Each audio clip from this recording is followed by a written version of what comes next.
Ever planned something down to the last minute detail only to have something unexpected blow up?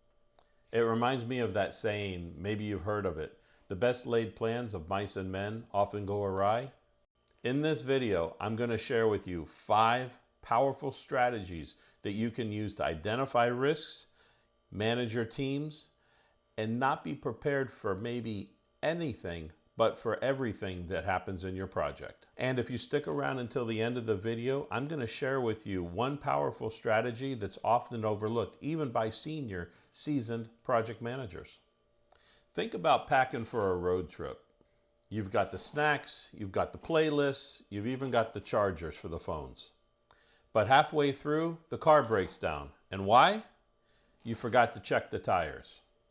Now you're stranded and you wish that you had checked just one more thing. Well, projects, they're no different. Even the best project plans can fall apart if the unnoticed risks somehow sneak in. But there is good news. You can uncover and manage these risks before they wreak havoc on your project. So let's go ahead and dive into the first topic. Why does identifying risk even matter? Most people say that there's a top 2 traits for all project managers, and that's communication and organization. But I'm going to tell you that there's 2 expectations that they're looking for out of a project manager, and that's managing a project schedule and identifying risks. A project manager is expected to have a line of sight down the road so the project team can focus on the scope of work that they're delivering. Most projects fail in the wild because of poorly managed risks. These aren't just the big obvious ones. These are the small hidden risks that need to have that extra work done in order to identify and thus do risk mitigation on them.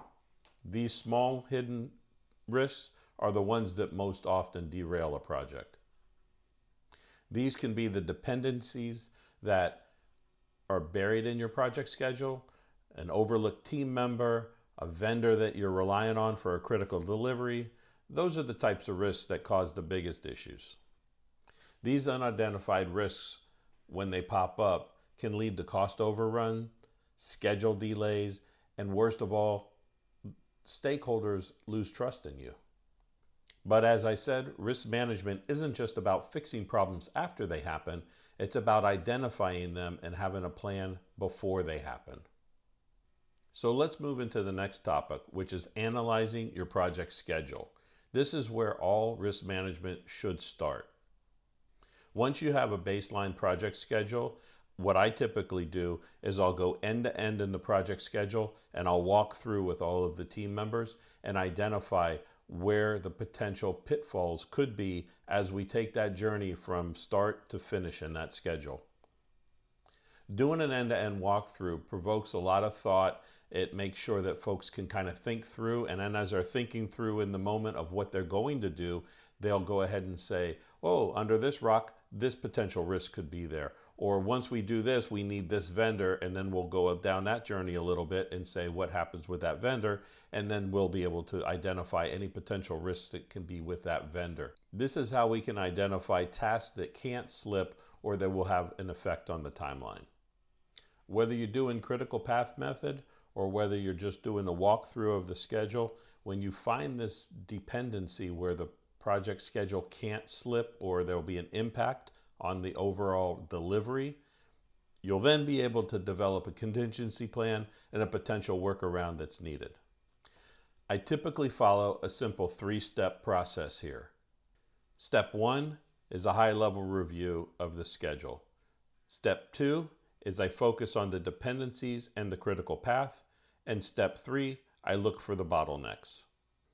But risks, they don't just live in schedules. There's a whole strategy for managing evolving risks. But first, let's go into resource constraints.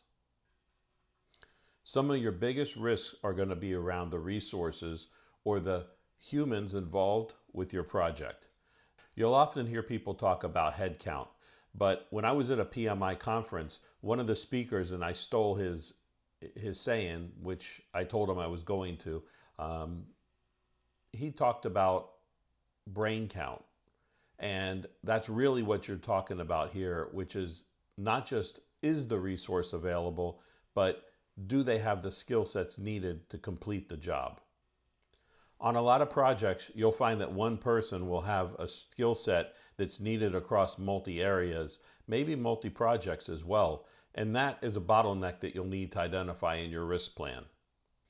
Another real life example that you need to be looking down the road for is critical timelines on a calendar, like around the holiday periods, month end close, key deliverable dates within your project. These are things that you need to make sure that you have vacation schedules so everybody is allocated. You'll need to know where those key points are so that way you can identify them clearly. If there is a risk there, you just mark it in your risk log and then you work on the contingency plan later. You don't need to work on the contingency plan during that time. You just need to mark it down as a potential risk. Remember, risks haven't happened yet. There are things that are potential to happen. Another thing that you can use to help manage and identify your resource risks is a RACI. RACIs are not just for internal folks, they're also for your external resources as well. And speaking of external resources, that's the next topic that we're going to discuss. Now, external risk can be anything outside of the project or outside of the company. It can be things like vendors, it can be market fluctuations, it can be government, it can be natural disasters. All of these are examples of external risks.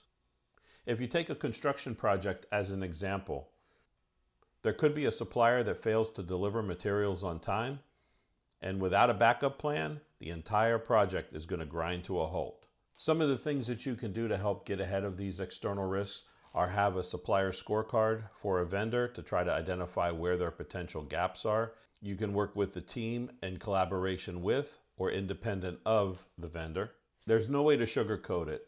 Managing external risks are very challenging, but they're much more predictable than managing the next risk we're going to talk about, which is risks that evolve as the project progresses. If you remember in the beginning, I told you about a key area that even the most seasoned senior project managers have a hard time managing, and that's continuous risk monitoring. This is when a risk evolves over time. And as the project progresses, there are certain things and factors that change within that project, and that exposes the project to new risks. Risk management is not a one and done activity. It should be done periodically on a cadence throughout the project, and then you'll be able to have a better chance of capturing a risk as it pops up. So during one of these events of where you're going to go ahead and work with the team, there's a couple things that you need to have. First, you need to have, like I said, it set into a cadence. The next thing that you need to do is make sure that you have the proper participation. The participation of the entire team is critical. This is the entire risk team that you've identified. It doesn't need to be every single stakeholder or every single person on the team, but there are a certain amount of people that you do need to have to represent those groups, so when you do walk through, they would have the line of sight for their area and their zones to be able to let you know if they see a risk, and if you do see a risk, how they could handle it. This is the one tedious aspect of project management that a lot of people find sometimes a little intrusive, but it pays out in dividends when you do it correctly, because if you can help a team achieve its goals without having a showstopper risk pop up by doing this continuous risk management, it really does show the value of project management to not only your peer level stakeholders, but also the executives. And quite frankly, if you're doing it for a client, they'll be very happy that you did it as well.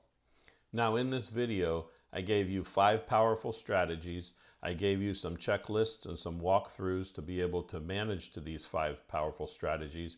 And I've also told you some real world examples and some of the impacts that can happen if you do and if you do not manage to these risks. Hopefully you found this kind of content helpful and there was some value in it for you. And if you did, I ask that you like and subscribe, do all the YouTube stuff so we can connect, learn, and innovate together. See you in the next one.